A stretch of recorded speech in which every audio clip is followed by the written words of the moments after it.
So, you want to be the Imperium's rat, huh? Well, first, you're gonna need a knife. And next, a side piece.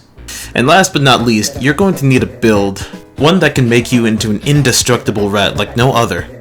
Let's start with the weapons first. My favorite melee weapon to run for this build is usually the Kataken MK3 knife. The main draw of this weapon is its high mobility and high attack speed, which allows you to dip and dive out of any enemy encounter really.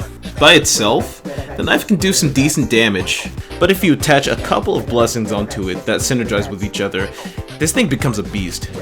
Those two blessings would be Mercy Killer and Flesh Terror. The added weak spot damage on enemies with bleed, on top of the bleed stacks that are added on critical hits with Flesh Terror, are incredibly potent against any enemy that you encounter.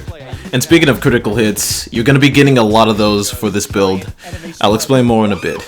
With the usage of the knife's heavy attacks in combination with its push attack, which is a very powerful strike down, you can make short work of most of the specialists that you encounter. Most of them taking 1 to 2 hits each, except for the mutant, which takes 2 to 3 max. Most of the elites can also be dispatched just as quickly, like the Ragers, Shotgunners, and Gunners. But the Mauler, Reaper, Bulwark, and Crusher will take a little more abuse than the rest of them. Now for the secondary, I love using the Zerona Revolver. This thing is absolutely absurd at how good it is at picking off special targets, and most elites. Okay, you perish. Next, the bomber. Next, the fucking sniper that's taking aim at me. No. Alright. Without any blessings or perks, just base stats, it's still a beast in damage. Even so, some good blessings won't hurt, such as the ones that I have on mine. These two blessings in particular will increase your killing potential greatly, from the Crucian Roulette increasing your critical chance per shot, to the enhanced rending you get from critical hits on hand cannon. That crit consistency getting a little better per shot can make your chances of killing a carapace armored enemy like the Mauler or the Crusher very high.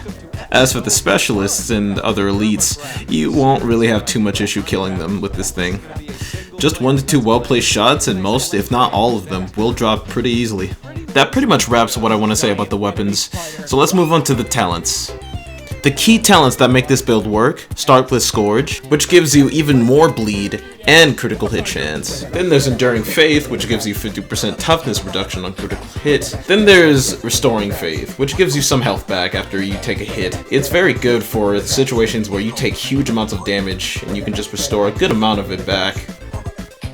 Next is Until Death. It's a no-brainer, you should always have it. After that, there's Good Balance for more damage reduction after dodges. And next, for the ability, it's Shroud Field for its offensive and supportive capabilities, such as being able to revive a downed teammate in the middle of a crowd, or just taking down a high-priority target. It can just do a lot to support you and your team.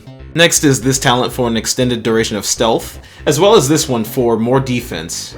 For the Keystone talents, there's Blazing Piety for the additional critical hit chance, as well as Fury Rising to help trigger Blazing Piety. And lastly, Invocation of Death is the most important talent of the bunch. Combined with the other talents that give us more critical hit chance, we are getting consistent usage out of our ability.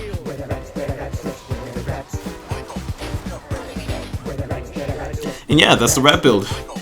If you guys have any questions or feedback about the build, just let me know in the comments. Hope you guys enjoyed. I'll be seeing you all in the next one. Peace. Episode 1 of Germacraft, the series where I play Minecraft. This is going to be a single player.